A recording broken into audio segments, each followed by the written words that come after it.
کاشف نواز رنداوا صاحب ایک عرصے سے میرا ان کے ساتھ ذاتی اور جماعتی تعلق ہے۔ جماعت کی خدمت کرتے کرتے فیصل آباد کی عمارت بھی ان کے سپرد تھی۔ باقاعدہ مشورے اور اجازت کے بعد کچھ مصلحتوں کے پیش نظر یہ مسلم لیگ نون میں شامل ہوئے، اور جیسا کہ فاروق گھمن صاحب نے ہمیں بتایا، اس کے یوتھ ونگ کی خدمت کرتے رہے اور اس کو فعال حیثیت دی، ملک بھر میں ایک نام دیا، ایک اس کا مقام پیدا کیا۔ اس کے بعد ہم بھی چاہتے تھے، اور یہ بھی وہاں ہونے کے باوجود انہوں نے اپنے اصلی گھر کو کبھی بھلایا نہیں۔ ان سے ملاقاتیں ہوتی رہتی تھیں اور ان سے یہی تاثر ملتا تھا کہ بنیادی طور پر یہ آج بھی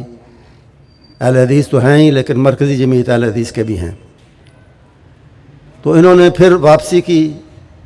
از خود خواہش کا، اور خالی خواہش نہیں تھی، اس میں یہ جذبہ بھی شامل تھا کہ اپنی صلاحیتوں کے بھرپور استعمال سے جماعت کی جتنی خدمت ہو سکتی ہے، جتنا اس کو ترقی دی جا سکتی ہے، وہ دینے میں یہ ممد و معاون ہمارے ساتھی بنے۔ تو انہوں نے واپسی کی خواہش کا اظہار کیا، لیکن جس طرح یہاں سے باقاعدہ اجازت اور مشورے کے بعد گئے تھے، تو انہوں نے کہا کہ وہاں سے بھی بھاگ کر نہیں میں آنا چاہتا، ان سے نون کی قیادت سے بات کر کے میں واپسی چاہتا ہوں کہ اپنے گھر میں واپس آؤں۔ تو میں نے میاں نواز شریف صاحب سے بات کی، مجھے آج بھی ان کے الفاظ یاد ہیں۔ میں نے کہا کہ وہ آپ کے پاس ہم نے بھیجے تھے، ایک سفیر سمجھ لیں، اور انہوں نے آپ کی خدمت کی، آپ کی جماعت کی، تو اب ہم چاہتے ہیں کہ ہم ان کی صلاحیتوں سے فائدہ اٹھائیں۔ تو ان کے الفاظ مجھے یاد ہیں، انہوں نے کہا کہ حیات وہ ایک اثاثہ تو تسی واپس مانگ دے ہو تو میں انکار نہیں کر سکتا۔ تو واقعی وہ کسی بھی جماعت کے لیے ایک اثاثہ ہیں، اور کیوں ہیں؟ اس لیے وہ بیٹھے ہیں سامنے، میں زیادہ بات نہیں کرتا، اس لیے اثاثہ ہیں کہ ان میں حرکت بھی ہے، فعالیت بھی ہے، جذبہ بھی ہے، لگن بھی ہے، سوچ بھی ہے، ویژن بھی ہے،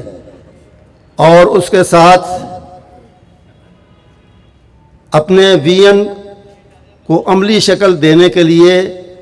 حرکت کرنے کا جذبہ، اور جذبے کے ساتھ اپنے وسائل کو استعمال کرنے کا حوصلہ بھی ہے۔ یہ وہ خوبیاں ہیں جو بھی کسی بھی قائد کو، اگر اللہ چاہے، اللہ کی مرضی سے سب کچھ ہوتا ہے، لیکن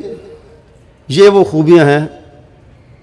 جو کسی بھی قائد کو کامیابی سے ہمکنار کرتی ہیں۔ قیادت کے اوصاف میں یہ چیزیں شامل ہیں کہ آدمی کے اندر سوچ بھی ہو، لگن بھی ہو، اپنے مقصد کو حاصل کرنے کا جذبہ بھی ہو، حرکت بھی ہو، اور وسائل کو صحیح طور پہ استعمال کرنے کا سلیقہ بھی اسے آتا ہو۔ تو یہ خوبیاں اللہ تعالیٰ نے ان کو دی ہیں، اور مجھے یقین ہے کہ انشاءاللہ یہ ان اپنی خوبیوں اور اوصاف کو جماعت کی مزید بہتری اور ترقی، بہتر تنظیم، بہتر حالات اور بہتر ترقی کے لیے استعمال کریں گے۔ اللہ تعالیٰ ان کی مدد کرے گا، ہم سب کی دعائیں ان کے ساتھ ہیں۔